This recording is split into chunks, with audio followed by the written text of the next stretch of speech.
Chers amis de Facebook, bonsoir. Et je m'appelle Joël Barjon et dès que vous me voyez sur votre écran, sachez que c'est le club de lecture qui toque à vos portes et je vous demanderai d'avoir la gentillesse de laisser le club de lecture pénétrer vos maisons et ceci sans restriction aucune.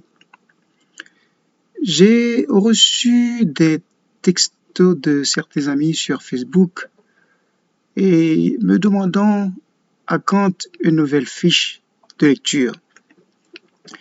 Et bien entendu, ces textos sont vraiment encourageants, sont rassurants et cela me fait chaud au cœur de constater que les gens accordent de l'importance à ce que je fais et du coup se battent pour sa perpétuation, sa continuité. Et ces messages me sont envoyés après une période de silence et durant laquelle il n'y a pas eu de présentation de fiches de lecture. Et bien entendu, il n'y a aucune intentionnalité dans ce silence. Et ce silence est de préférence dû à une montée, une recrudescence d'activités. Et ces activités me tiennent à lisière et sur lesquelles je n'ai aucune prise. Et du coup, ces activités ne font que rapetisser mon champ d'action et amoindrir mes heures de lecture. Je me bagarre avec la vie comme tout le monde. Je sors très tôt le matin pour rentrer tard le soir. Et parfois, quand je rentre à la maison le soir, il y a des séminaires de formation auxquels je dois participer en tant qu'agent immobilier. Je vous demanderai de ne pas vous décourager et de prendre un peu de patience. Autant que faire se peut, et je vous ferai part de mes fiches de lecture et je vous promets que je ne laisserai pas d'autres activités et oblitérer ma passion pour la lecture et la transmission. Aujourd'hui, j'ai mon verre de champagne qui va me tenir compagnie pendant toute la durée de cette aventure. Je vous demande, s'il vous plaît, de tenir à distance tout élan d'accusation. Ne m'accusez pas d'ivrognerie, ne m'accusez pas de cacaclérin, ne m'accusez pas de cacatafia, car je ne suis ni l'un ni l'autre. Je pense que la lecture et le champagne vont de bon train, ils s'emboîtent parfaitement bien, car quand je fais ce jumelage, quand je le réussis, je suis toujours dans une posture de fête, une posture de lâcher prise, une posture de relaxation, une posture de volupté et que sais-je encore. J'ai des amis qui ne souscrivent pas à cette pratique-là et ils ont beau essayer de m'en dissuader, mais malheureusement je n'en démords pas et je maintiens mordicus cette façon de faire. Maintenant, trêve de papotage, passons dans le vif du sujet. Aujourd'hui, nous vous avons préparé une fiche de lecture d'un essai écrit par l'une des figures de proue du judaïsme. Il s'agit de Dolphine Hörwiller dans son livre titré Réflexions sur la question antisémite aux éditions Grasset. Qui est Dolphine Hörwiller? Dolphine Hörwiller est une rabbine française du mouvement juif libéral de France. Elle dirige la rédaction de la revue de pensée juive Tenoa. Elle est l'auteure de Entre Nudève, Féminin, pudeur et judaïsme, aux éditions Grasset 2013. Comment les rabbins font les enfants, aux éditions Grasset 2015, et en collaboration avec Rachid Benzil, des 1001 façons d'être juif, ou musulmans aux éditions 2017. Réflexion sur la question antisémite est un clin d'œil à Jean-Paul Sartre. Jean-Paul Sartre qui a écrit un livre titré Réflexion sur la question juive, et dans cet ouvrage, Paul Sartre fait savoir que sans l'antisémitisme, les juifs n'existeraient pas. Autrement dit, c'est l'antisémitisme qui fait les juifs. Tandis que, bien que Dolphine Horviller reconnaisse l'apport, la contribution psychologique de l'antisémitisme dans la formation de l'identité juive, mais elle dit que ce n'est pas que cela et que c'est plus compliqué que cela. Maintenant, la question qu'on doit se poser, c'est quoi l'antisémitisme? C'est un mot dont on a entendu parler et je me rappelle que après l'émeute du 6 janvier, le président élu d'alors, en l'occurrence Joe Biden, a prononcé ce mot, antisémitisme. C'est quoi l'antisémitisme? L'antisémitisme veut dire tout simplement la haine des Juifs. L'antisémitisme est aussi un racisme, mais un racisme différent du racisme traditionnel que l'on sait tous portant le nom de négrophobie, la peur des Noirs. Le ressort idéologique du racisme traditionnel est la supériorité d'une race par rapport à une autre race. Tandis que l'antisémitisme fonctionne à l'envi. Les Juifs sont haïs, non pas parce qu'ils sont considérés comme inférieurs, mais parce qu'ils sont riches. Et ils aiment trop l'argent. Ils sont toujours dans les couloirs du pouvoir, ils sont toujours dans la proximité du pouvoir. On reproche aux Juifs d'être responsables de la mort de Jésus. On leur reproche de manquer de virilité. Et c'est pourquoi on les appelle mamzelles, on les appelle fifi, on les appelle putain de Juifs. Et certains antisémites vont jusqu'à dire que les Juifs ont leur menstruation chaque mois. Autant de clichés antisémites qui bannissent le peuple juif de respectabilité. Delphine Horviller s'intéresse à la question de l'antisémitisme à bras-le-corps et du coup, elle va piocher dans la littérature juive pour comprendre comment les Juifs eux-mêmes interprètent ce phénomène. Parce que jusque-là, la question antisémite n'a été abordée que par des sociologues, historiens, psychologues, politiques, qui tous rattachent l'origine de ce fléau au contexte politique, économique ou religieux. Mais Delphine Horviller va au-delà de ces argumentations et de ce fait va glaner dans le champ rabbinique pour comprendre la façon dont les Juifs pensent à la fois l'origine de ce phénomène et le dépassement de ses conséquences. Selon la littérature rabbinique, la toute première manifestation de l'antisémitisme remonte au livre d'Esther dans la Bible et cet antisémitisme biblique est incarné par le personnage Haman, un conseiller proche du roi. On se rappelle que le livre d'Esther dans l'Ancien Testament fait état d'un plan de génocide des Juifs. Et c'était sous le régime du roi Assuérus, un roi qui règne sur une grande partie du territoire de la Perse antique. Vashti, qui était alors la femme du roi, est congédiée à cause de sa désobéissance aux injonctions du roi.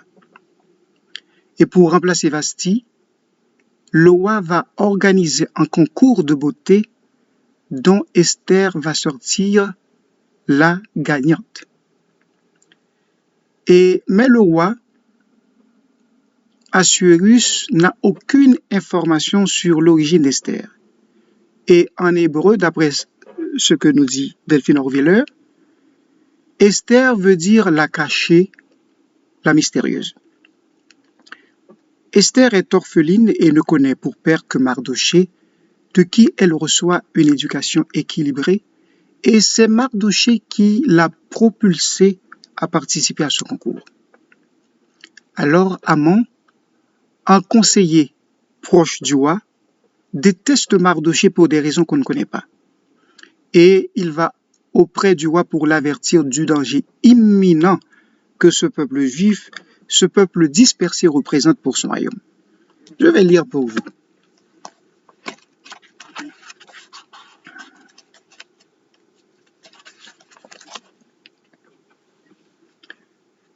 Il y a dans toutes les provinces de ton royaume un peuple dispersé et à part, parmi le peuple ayant des lois différentes de celles de tous les peuples, et n'observant point les lois du roi. Et le roi n'a pas intérêt à les laisser là. Pour le roi, il n'est pas égal qu'il reste. En un verset, Haman offre au lecteur un parfait condensé, une illustration intemporelle de ce que sont les accusations portées contre les Juifs à travers l'histoire. Un peuple perçu comme à la fois dispersé et à part, mêlé à tous, mais refusant de se mélanger, indiscernable mais non assimilable. Son particularisme est vécu comme une menace pour l'intégrité de la nation, ou la puissance politique mettant en danger la stricte égalité entre les éléments d'une nation indifférenciée.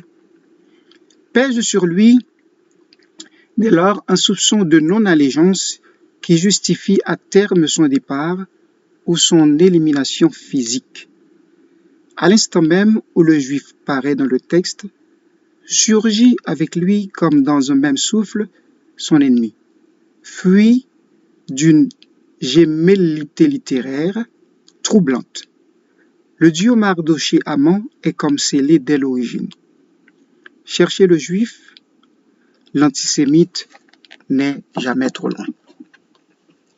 Maintenant, essayons de comprendre l'antisémitisme à travers le prisme de la généalogie. Qui est Haman? D'où surgit Haman? D'où surgit-il? D'où surgit sa haine?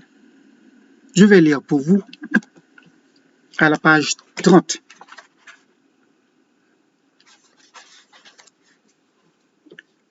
Mardochée est descendant d'un certain Kish, c'est-à-dire du premier roi d'Israël, Saül.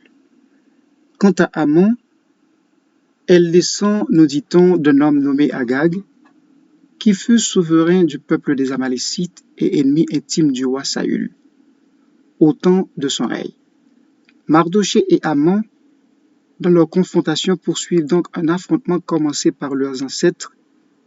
À leur manière, ils rejouent la guerre qui opposa bien plus tôt Agag et Saül. Je ne sais pas si vous prêtiez attention à ma lecture, à ce que je viens de lire pour vous. La haine des Juifs ne date pas d'hier, d'après la littérature rabbinique. Le conflit entre Haman et Mardochée dans le livre d'Esther n'est autre que la poursuite d'une guerre qui existait entre le roi Saül et Agag, qui est le roi des Amalécites. Cette haine est devenue transgénérationnelle, sauf qu'elle ressurgit à travers l'histoire sous formes différentes, ou sous différentes formes. À noter que cette haine transgénérationnelle existe aussi dans la culture haïtienne. Par exemple, dans Gouverneur de la Rosée, Manuel, une fois retourné en Haïti de Cuba, était confronté au ressentiment et à la haine qui remontaient à des générations. Du côté de Petite-Rivière-de-Nip, dont ma mère est originaire, j'ai connu même des familles qui sont des voisins de palier et pourtant qui ne se parlent pas à cause d'un conflit qui remontait à des générations. Maintenant, c'était juste une parenthèse, nous allons la fermer immédiatement. Et Les commentateurs bibliques vont encore plus loin dans leur quête généalogique pour remonter jusqu'à Jacob et Ésaü, les frères jumeaux. Je vais lire pour vous. Je pense que c'est la page 33. Amalek est donc le petit-fils d'Ésaü et le fils d'Éliphaz et de sa concubine Thima. Mais le lecteur biblique expérimenté aura décelé une originalité dans le texte. Ils sont précis à la fois le nom de la mère, Thima, et son statut de concubine. Or, la plupart du temps, les femmes n'apparaissent pas dans les généalogies bibliques, à quelques exceptions près, réservées aux femmes légitimes. Les concubines restent généralement dans l'ombre du récit patriarcal. Thima, elle, brille par sa présence. Elle apparaît non seulement dans la Genèse, mais aussi au cœur de notre livre biblique, celui des Chroniques, qui récapitule les filiations importantes de la Genèse. Thima, dans la Genèse, est donc la mère d'Amalek, tandis que dans le livre des Chroniques, elle est sa sœur. Cette lecture nous emmène à déduire que Thima est non seulement la mère d'Amalek, mais elle est aussi sa sœur. Amalek, le roi des Amalécites, serait donc le fruit d'une relation incestueuse entre Thima et Éliphaz.